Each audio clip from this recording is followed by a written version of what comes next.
Not so bad. I didn't put a title up, but it's okay. I'm doing good. Today was our 50th anniversary of our mass at 1617. We honor everybody that has ever died from the firehouse, actually, and we also, we honor the line of duties. And it started with Mhm. actually in 1975, I guess, with Harry Hoey died in 1974. He was thrown out of the bucket on 140 Oof. Bergen, and that year was a tragic year for 17 Truck because we also lost two other firefighters. We lost Johnny Williams and Russ Linderball down at the train yards. They were electrocuted. They put a ladder up and it arced, and so it's a very, it's a very sad day, but it's a very proud moment to be in such a firehouse or associated with such a firehouse that has these great traditions and memories. So, Yes.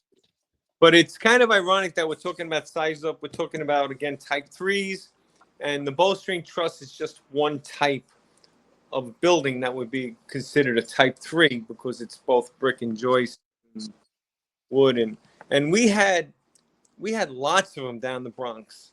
And when you're doing a size up, I would have to say, like, I know it. I remember in the 70s, like in the 80s. I mean, I got on 86, but I know that there were two collapses.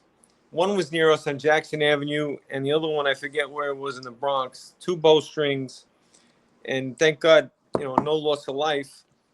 But it was a very, I remember in the 80s, it was a very big topic, the Bowstring Hmm. Trust, so much. Hmm. And Chief Dunn was very, very concerned about them. I've only been to a handful of bowstrings in my career, and they're very challenging. So if it comes in and it's a bowstring, you're way ahead of the game. What I worry about is that the companies in, let's say the Northeast or in the somewhere wherever the bowstrings are, and they don't know their buildings, and they get caught by surprise because they could be easily obscured. I know if you could see in the slide right in the front, Hmm. you could see the hump, right, and we look for that hump, especially in these industrial areas. And we would suspect it if it was a bowling alley or a supermarket or a car dealership, something along those lines.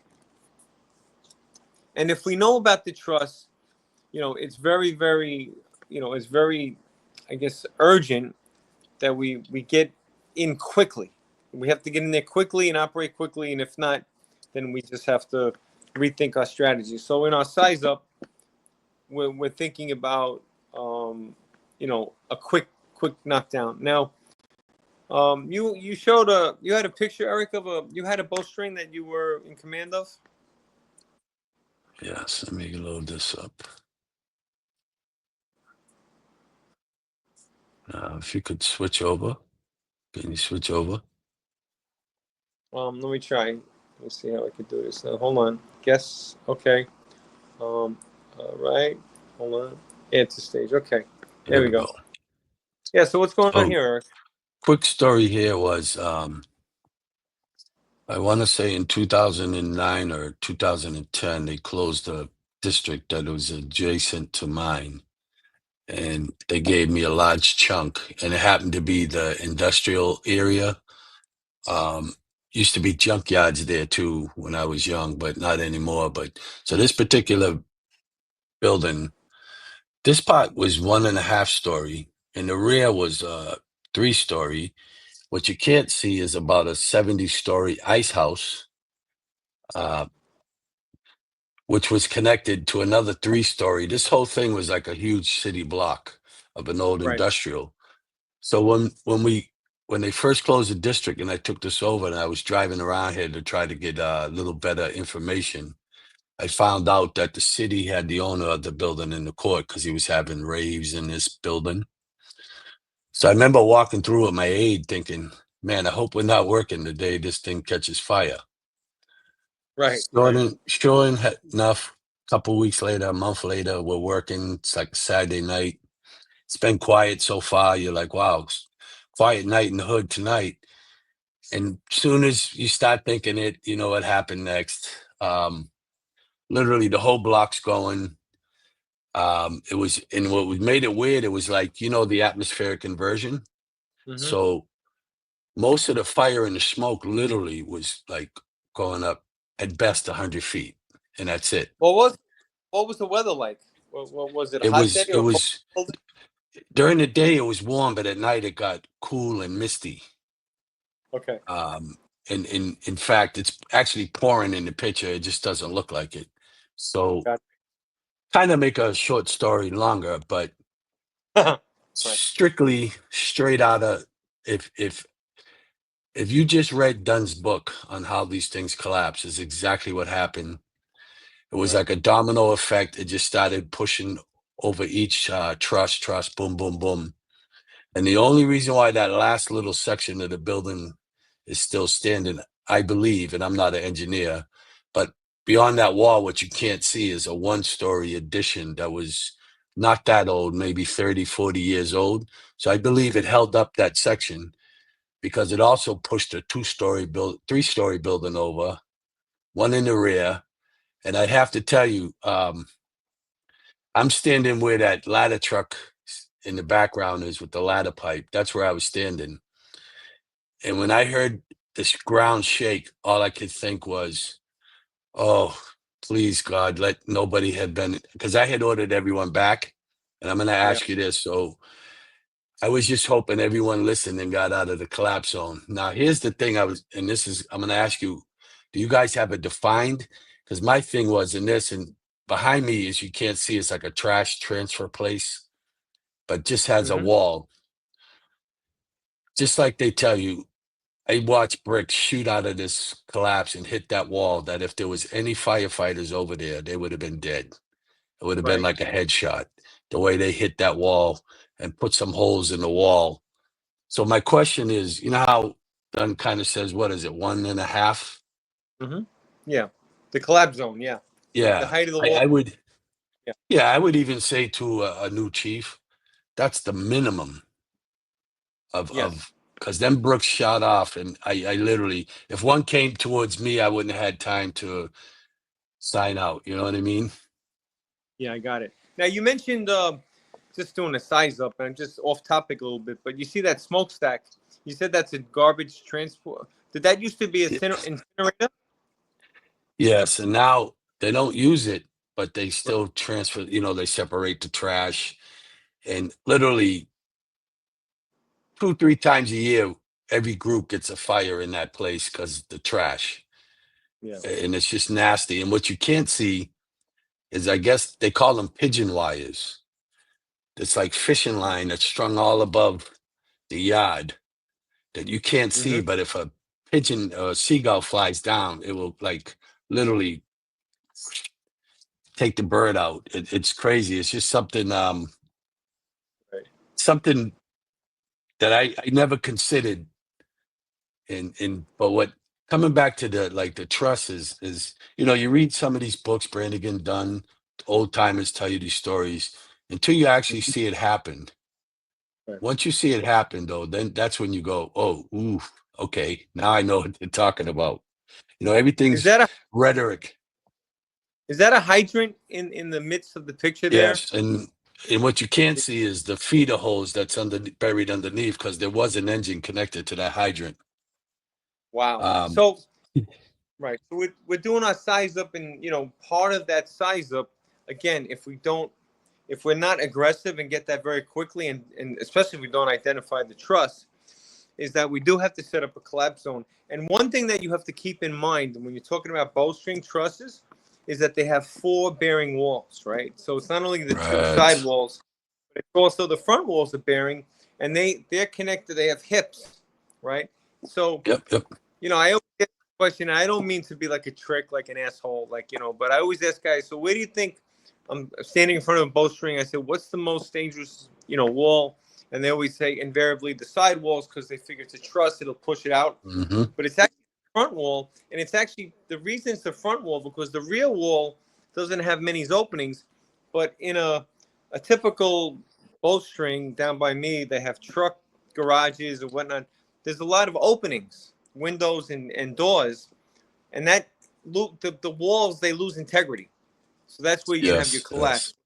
yes. when the truss comes down, it pushes out the hips, and then like you talked about the collapse zone. So one of the things we have to do in our size up, personally, if I had a bowstring truss these days, and I'll get into it in a few minutes about what's happening with bowstrings, I would just think defensive automatically. I don't even think that I would even consider sending units into a bowstring that has a good fire condition. Yes. At this point in age too, like if they haven't been renovated or done over, as far as I'm Mm-hmm. concerned, they're not even worth saving. I call it what do they call it? Public relations firefighting. Well, you just worry about the exposures and kind of wait till this building goes away. Um, Mm-hmm. I have two other one, and I'm hoping these come up. I'm gonna enter it. So um, if you look, so um, give me a second, Dan. Can you see any of this? No. Do do I have to add a slide now? Hold on, I'm sorry. No, I'm I'll gonna add add another the slide. picture. I'm gonna add the picture, and then you can add the slide. So that's what we Okay. pulled up to. If you can click on that, click out of this picture. Let me see. Remove from studio. You see the other picture? Hold on. Let me see if I can find it now. Hold on. Let's move this one from stage and let's add this one to the stage. Okay. Okay. Oh wow. So That's what are what we looking at here, that's what we pulled up to. Eric? See. Yeah. And I have to say this, and I mean this with all like this isn't in all humility, right? The first two companies, they're great companies, great guys. They were actually trying to make an interior entry into this building. No. So I know. I Uh, get. and you see, this was what? Yeah, yeah, yeah. I don't know how else to say. Like, it's one of the rare times I've yelled. You know what I mean? And that flagpole is, I don't know, 60 feet tall, maybe taller. Do you know what I mean? Mm-hmm. And so, and you could barely make out in the right what used to be an ice house. So it's like reinforced concrete. So I said, it's not going to burn. But at one point, I had to walk like 10 minutes to get around the other side. And there was fire coming out the window about 60 feet up. And I'm like, this is a the wood structure and the stairs that were still in this building were burning, which is not Yeah. something I would have ever considered. Um, this is what I mean about like, be aware that stuff in your district, know what buildings are going up or not going up, because you will be surprised at some of the stuff you will find if you take the time. And every firefighter from the day one to the guy in his last tour, but I find in particular for um, first due chiefs, brand new chiefs, you really got to be on top of your game. Now, one last thing I want to do, Dan, I'm going to take this picture out, and if you can click on this next picture, if you can see it, it looks like just a little one-story car garage or something. Do you see it? Oh, hold on. Sorry. No. Yeah, no, no, no. And this is why this is important. I believe in knowing your area, your district, your battalion. Now, Yeah. Okay. unassuming Now building that's a looks great like picture. a right. Yeah. Looks like a old shop or something. That Yeah. is Boston's only official gun club. Hmm. Bowstring roof, loads of ammunition, and the Wow. unassuming side street. This is literally like there's probably three deckers after it, and that's it for the street. Yeah. And you see like the nice decoration, and it looks like the original white stone. Hmm. That's the roof level, and you got that parapet wall with the arch hiding that what 3 or 4 feet drop. If you Yeah. The bow, you know you there's a bowstring, Eric. correct. Oh Um, wow. I don't. Yeah, I don't know what it used to be, and you could see all the cinder block that was put in because it probably was one giant door at some point. I don't know what it was originally, but it's Yeah, actually it's a gun club in Dorchester of all places, the only one, official right. one. Well, let me put this in and you size up and put things into Yeah. perspective, right? I wish I just cannot off the top of my head. I'm not home. If I was home, I'd get it in 2 seconds. But the criteria for entry into a bowstring truss is the same as a vacant building in the FDNY. So, for example, the stability of the building, the access, the life, there's, and I can't think of the fourth one, but this, whatever the criteria is to allow firefighters to make entry, it's the same as a vacant building. So that tells you just where we're at with these bowstrings, how dangerous they are. And the problem is that this generation now, you know, didn't grow up on these buildings, because now everything now is Uh, they're torn down or whatever they are, but there's still enough of them left to cause trouble, especially I would imagine in all over the Northeast or maybe the maybe the middle part of the country, anywhere where yeah, there's the older Rust Belt. the rust. And Yeah. I noticed like because nowadays with the open web bar and the modern quote unquote type three, that sometimes you can get so fixated on that you forget that these buildings are still here. Hmm. Some of them probably 100+ years. Right. Um, you don't know how well they're maintained. Even though this building doesn't look the best on the outside, if you walk in, you'll be surprised how nice it is for a gun Right. range. And I think they do that on purpose, though. I think they leave it as crappy on purpose. Now, the thing I like on your slide here, right? So I know if I could, I would have people in the corners, ideally. But I was on a tower like you, and I specifically remember fire years ago when I was young and wore size 30 pants, long many moons ago. And so at the time we had an 85 truck, and if it broke down, we got a 1970 mid-mount Suffin. Right. The bucket free swung, right? Uh-huh. So it's like a February fire in Hyde Park, something similar where it was a one-story bowstring connected to like a two-story office. And in the middle of February, in a rainy February, because in this one, some of the rungs were missing on the escape ladder. So Right. if you went up in the bucket, you were there for the fire. And I think I spent like 6, 7 hours. Worst night of my life. We were taking turns cowering in the bucket, right? But here's what Yep. but the whole And point of the story is that would have bet $1 million that at some point this thing was going to let go. And I was fairly new. So like you just said earlier, you worry about the sidewalls. It mhm. actually was the front and rear walls that went first. Yeah, well, And that's what they it's do. Yeah. you know what I mean? So like as a new guy in particular, you get so fixated on the bearing walls for the actual truss. You're not thinking that the other they're gonna shoot out like cannons. Do you know what I mean? And I gotta Exactly. tell you, that was a horrible night. I think it was the worst night on the job, but All right. Can you move the next slide? Can you yep, control yep. the slide? Yeah. Okay. I want to tell the story about this because we're going to be running out of time in about Yeah, yep, yep. 10 minutes.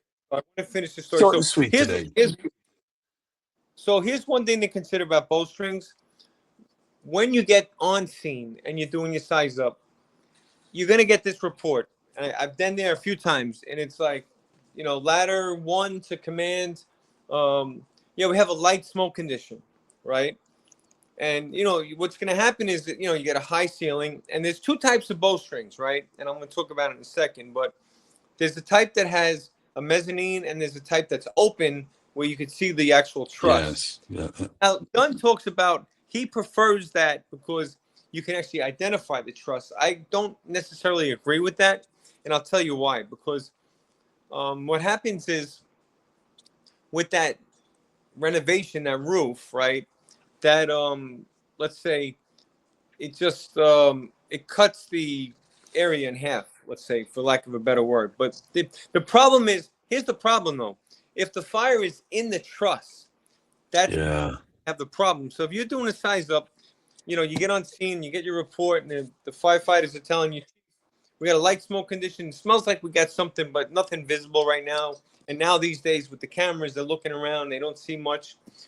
If a firefighter on the roof, and this is why it's so critical for firefighters to be on the roof, if they're on the roof and they're giving you a report, they're going to see a whole different picture than what's being seen on the inside. Actually, the view from the outside is going to be more, I say more, let's say truthful or more, Yeah. more, Then the interior.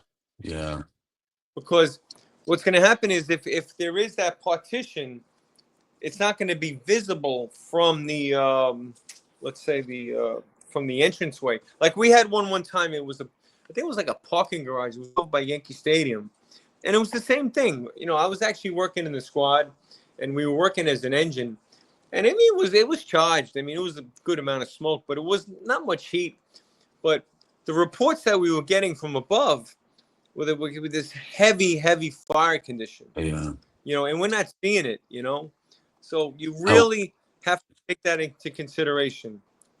now, what do you think? The See, triple. like, I'm glad you had the CVS picture because I'm sure same in New York as here is more and more of these are closing for whatever reason. Now, maybe they get turned into something else or they get chopped up to like half dozen stores instead of one big type 3 Right. structure. Um, Exactly. Yeah. and that front corner, like I saw them build one, which is now cut up into a marijuana shop, whatever. Go Right. figure. But I really want to get underneath like where the entrance is, where they build these elaborate, like in that picture. That Yeah. Well, I'm yeah. guessing there's not much to it, but I could be wrong. You know what I mean? I I have think it's pictures just of, yeah. decorative. The next slide you're going to see, but let me just talk about this real quick. So Yeah. this wasn't even a fire, right? It was middle of the winter. We had a bunch of snowstorms, and talk about the renovations, right? So Mhm. when these things were built originally as a bowstring, it was probably a bowling alley, whatever it was. The engineering portion of it was off by 40%. The load bearing capabilities. They discovered that they were off by that much, and what happened was they put that false, I want to say that ceiling, that 8 foot Mhm. ceiling or 10 foot ceiling, whatever it is. When these buildings were built, they were designed so that the heat from the building would rise and would melt the snow on the roof. Now, Roof. what happened was this was our third snowstorm, and the snow piling up on the roof.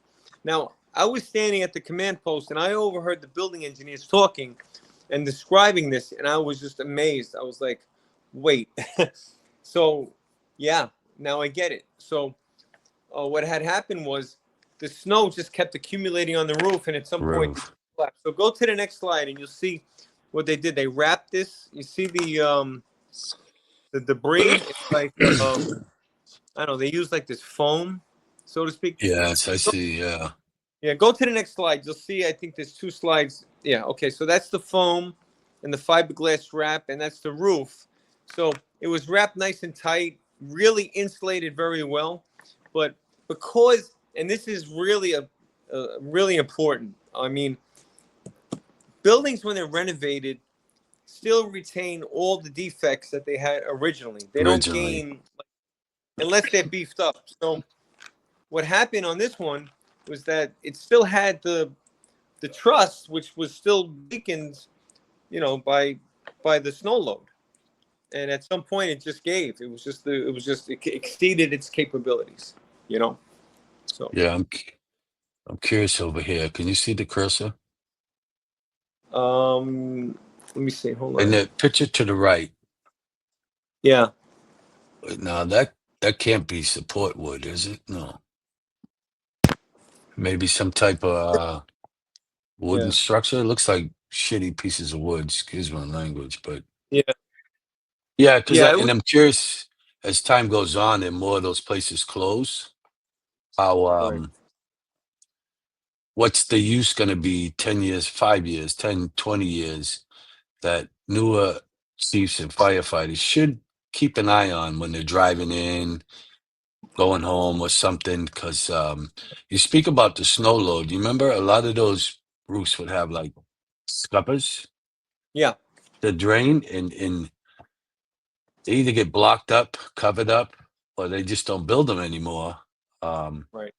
and I noticed with the rubber roof, we had one call for type 3, but a flat roof, not bowstring.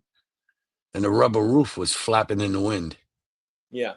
from high winds. And we didn't go on it, but you go up in the bucket and you take a look down, you realize how that margin of safety you brought up is not what it once was, No. No. So you know? no, absolutely not. So anyway, so actually we're getting low on time. I have to go to 5 o'clock mass. Um, we just want to get a quick talk about bowstrings. Like I said, this is bowstring truss. It's not lightweight truss. It's not steel bar truss. It's bowstring timber truss, and they're not fours. They're a little bit bigger than 2x4s, but they're not big enough to be called heavy timber. So kind of a middle ground. But we just have to. The only thing I could say is that if you're gonna attempt an interior attack, which I highly, highly, highly would want to dissuade guys from doing it, you have to get it quick. If you don't get it immediately, and make sure you have a 2.5. Please God, don't go in there with an inch 3/4. Get in there with a 2.5. If you get it right away, and here's the other thing, and I don't want to talk tactics right now. I'm just talking about sizes, but just keep this in mind. It's not the amount of fire we're dealing with. It's the size of the building. It's the structure that dictates what kind of line we're going to stretch. So when you're doing your size up, just keep that in mind. That it's a bowstring truss. You probably have a large 200 by 100, maybe 20,000 square feet you're dealing with. So it's a lot of area. So you want to make sure that we Yeah. just got to say, we got to get it quick. So anyway, any parting words before we end this No, thing? this was like a nice quick one. Yeah. Working out some more kinks, learning how to Yeah. save data. And I got to bring But my yeah, power cord next time. yeah. All right, Eric. Well, until next All time, right. God bless, and we'll talk soon. All right. Take care. Ciao. Peace. Bye.